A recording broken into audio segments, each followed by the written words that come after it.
Siyempre in Burmese. Yeah. Pre, visionan mo. Andito. Tangin mo, sabi lang ni nung Uranus. Oh, dito sila. Yun yan.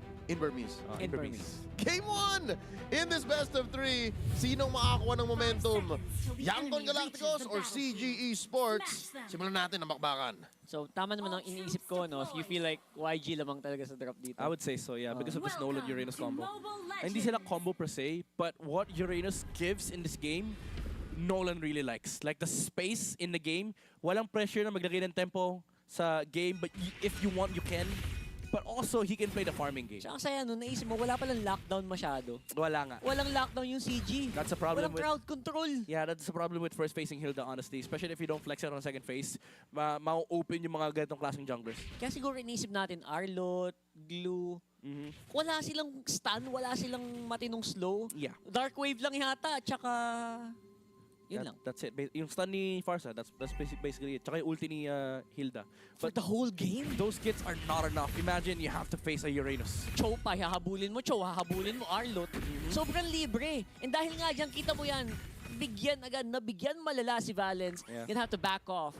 I can tell they're not gonna have a fun time in this one. Ganda ng pathing ni Hana. If you notice, like he started the purple buff and then he went straight to the double green camp just to make sure na if i-invade dito si Gary, it's not possible. Wala siyang makikitang green camp. And he just reverts back to the orange camp. So just, you know, safe juggling pathing for Yangon Galacticos just to prevent early game shenanigans coming out from CG Esports. Yeah, early game shenanigans is definitely to be expected. Although ang CG sabi nila yun, oh, right ko! Naku! Nakuha pa niya? Naku na Gary. Naku na Gary. You got it. Binilang ko yung XP. Okay. So, lamang na si Gary. Oh! Nahuli si Han!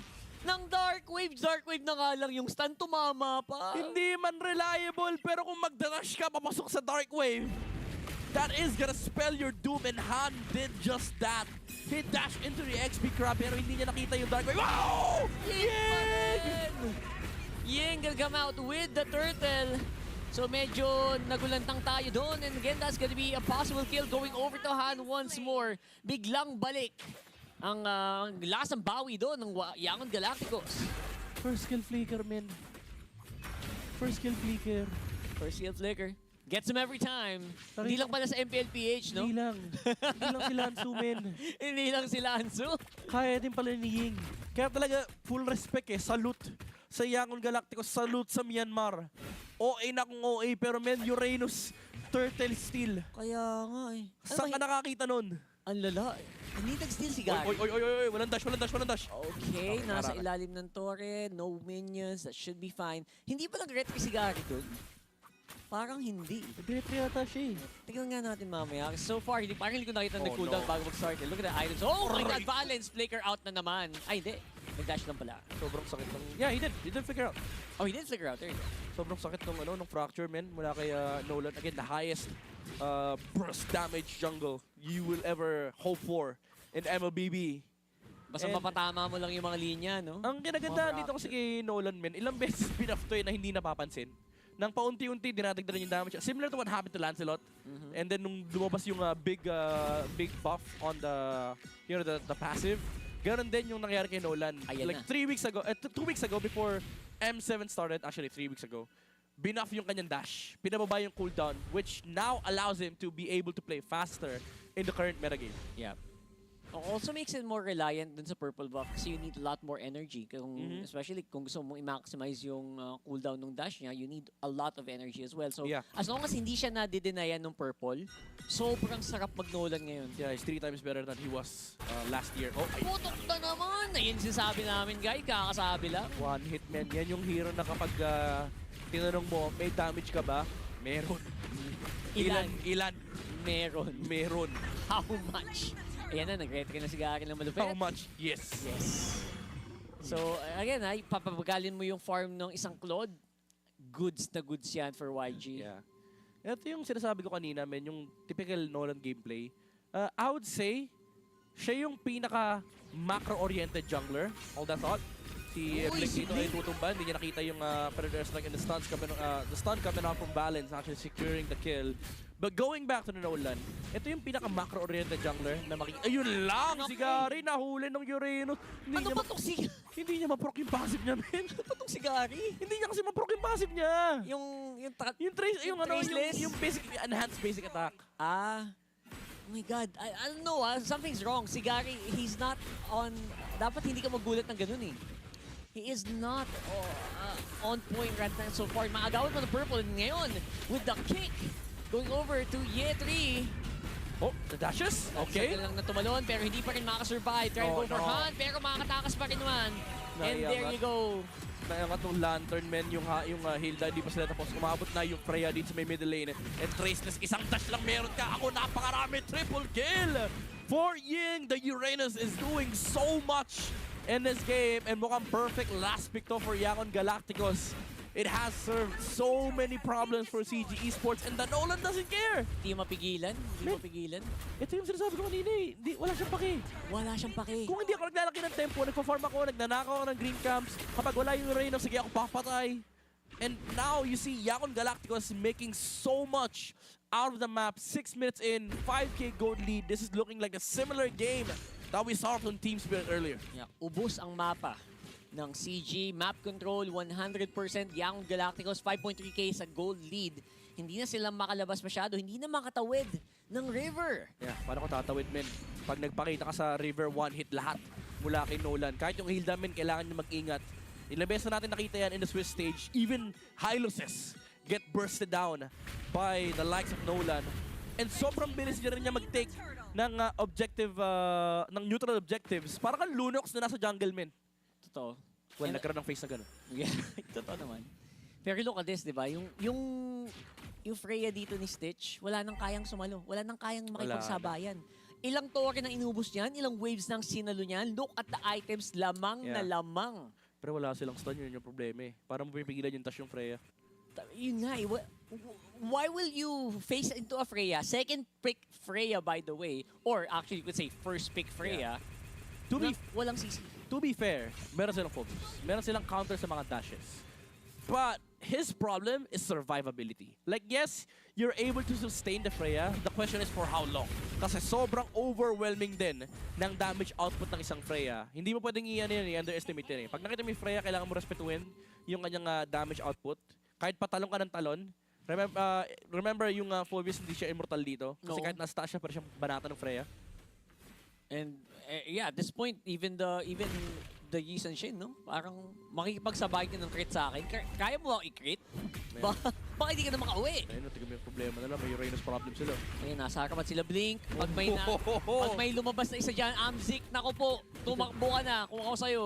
Ikaw si Ye3, min, parang sakit sa ulo mag-focus dito. Ang dami mong dash, pero ang tanong, saan ka magdadash? Kasi pwede ka dalhin nung kalaban. Oo, kasi ang trip ng Young Galacticos, min, pag tumaran na yung Phoebus, didikit sila sa Freya. Oo. Boss, pakipatay nga to, boss. Pakihampas nga yung lumilipad na Phoebus na to. Tapos wala kang out. I mean, may flicker ka, pero that's a big commitment from a battle spell. Yun sabi ko, kaya parang no choice lang sila dun sa Rico. sa Phoebus. Like, wala silang maisip na ibang malakas sa pick against it. It's just not what they need. In my opinion, it's not what they need. Sinabi ko na kanina, yung SB ban dapat binan nila. Tapos nung nakita na yung Nolan, pwede sana sila mag-Uranus SB for was CG. open here, no? Yeah. At For least, CG. kasi parang ano yung idea is, kung binan nila yung Esme, tapos nag-Nolan yung Young Galacticos, makukuha nila yung Uranus. But maybe they could have just gotten the Esme, honestly. Esme would have been the easier answer. Siguro na-attempt sila, ang daming dash, oh. No. Pero may chastise Poldro na Uranus, paano nila papatayin to? Paano yung Attack papatayin speed based pa yung damage dealers nila. Hindi ko alam kung anong gagawin nila. Medyo unnecessary yung ginawa doon ni Blink. Nagamit ng flicker just to bait some aggression. Pero si Valence nasa harapan. Kitang-kita naman yung ginagawa dito ni Stitch. Kumukuha ng orange buff. Wala nang makuha si Gary sa game na to. Grabe si Blinko, aka Damian Marzorn. Damian Marzorn. Oh, recall ng recall eh. Ayun nako. Kanina pa siya nagre-recall sa base ng ano, CG. Sabi ng CG, teka, familiar to ah. Parang nakita ko sa MBLMOI namin ah. Oo nga, Ayun, tingnan mo. ginagawa ko yan Walang eh. ginagawa ko, di mag-recall. Ito yung mga tinatawag kong justified recall. Kasi wala ka namang ibang Wala gagawin kang sa gagawin, mapa. tatayo ka lang. Sa totoo lang yung Uranus na kahit di na siya gumalaw eh. Tangkihin niya lang lahat ng damage sa recall siya. Ang sakit ng Lantern Slam mula kay Lihina, men, naiangat niya yung naiangat niya yung Hilda. Nawala yung kalahati ng buhay ni Balance. Masakit din yung damage buff din kay no? I mean, tanggal yung CC, di ba? 4 seconds before you can get debuff. Pero sakit ng hampas. Yeah, doesn't matter yung penalty. Kasi ang kailangan mo rito is yung poke damage mula sa Lantern Slam. Masakit. Kumbaga, yung poke mo, it buys enough time for them to force players to reset. So hindi masyado nagmamatter yung penalty. Kasi either way, your enemies will have to back off. Umabot ako sa point na hindi na nga kailangan yung pangalawang angat eh. Hindi na. Isang angat lang sapat na eh. Oo, kasi yung dati, yung Zushin, pag inangat ka, okay. Sige, kaya ka labanan, meron pa akong dash. Ngayon, pag inangat ka, parang, teka lang, wait lang wait lang, pa-HP lang, parang yun lang. Yun nga eh. Tapos pagbalik mo, wala na yung penalty. That's true. So this time around, obviously, that's why Zushin, ang ganda pa rin niya talaga na pick, guys. So practice niyo pa rin yung mga Zushin nyo. Kung ikaw ay isang mid laner. Yeah. Pero yeah, ngayon, CG, paano tayo lalabas? Paano tayo makuha ng gold niyan? Si Ying ba ang sagot? Naka-chastise Poltron nga, boss. Wala silang damage, boss. Wala, hindi sila makalapit. Sobrang disrespectful ng build ni Ying. Wala nga magic defense eh. I mean, yung Oracle meron ng konti. Pero Patrinity na si Amzik though, so at least. I don't think that's enough. His problem is the Uranus. It's not even the other members. Oh, Blink. Okay, flicker out. And si Stitch pumasok na with the dive. Balance sa tunaw! Nawala yung frontliner ng CG Esports and naiwan na naman si Yetri. Saan ka na naman pupunta? Hindi siya makalabas, men. Ayaw niyong i-commit yung flicker kasi alam niya, aabutan pa rin siya ng Freya. Paano hahampas ngayon sila Amzik? Wala yung frontliner nila. Wala na. Feeling ko it is what it is, Rockhart. This is a huge draft problem from CG Esports. And Yangon Galacticos, they might just run away with this Game 1 victory off the back of an amazing draft mula dito sa Uranus last pick. So interesting no kasi we saw this problem a mile away. We saw these holes draft pa lang sinasabi na namin, guys. I mean, if you see us kind of just like make a mistake in calling a draft, that's normal kasi they have their own playstyle, they have their own hero pool. Diba? May kanya-kanyang hero pool yan. Pero wala ba sa hero pool niyo yung kailangan dito? Saka ito kasi sobrang obvious eh. May impending may impending eternal rivalry problem yung Esme Uranus. Esme Uranus. Kaso hindi nila kinuha yung isa. So ngayon, meron kang eternal problem na may Uranus sa game. Oh! Wala ka tangkena si Papa! Si Chico, he's down! Tanggal ang wave clear dito ng Yangon Galactic, ng CG Esports rather. And 12k gold lead na for YG. Sabi ni Blink, Ying, tinanggal ko na yung problema mo. Wala kang magic defense, di ba? Ngayon, wala nang magic yung side ng CG Esports. Ang tanong, kaya bang magic ng CG? Itong depensa, laban sa Yangon Galacticos. Look at Han, just pushing the mid lane tower. Focus lang sa objective. Ying goes in. And yung shield and yung HP sustain ay sapat para harapin yung 4 na miyembro ng CG Esports. Wala siyang pake. Tinatangke niya lahat. And Yangon Galacticos cleaning up the outer and inner towers of CG Esports, pero hindi pa sila tapos. May Lord pa sa itaas. May Lord pa kayong kailangang sagutin dito. Chico, nakakabalik naman na kasi kung isipin mo, 13 minutes pa lang to, pero kalbong-kalbo na ang base dito ng CG. Yangon Galacticos, they're feeling the momentum, the strive in this game.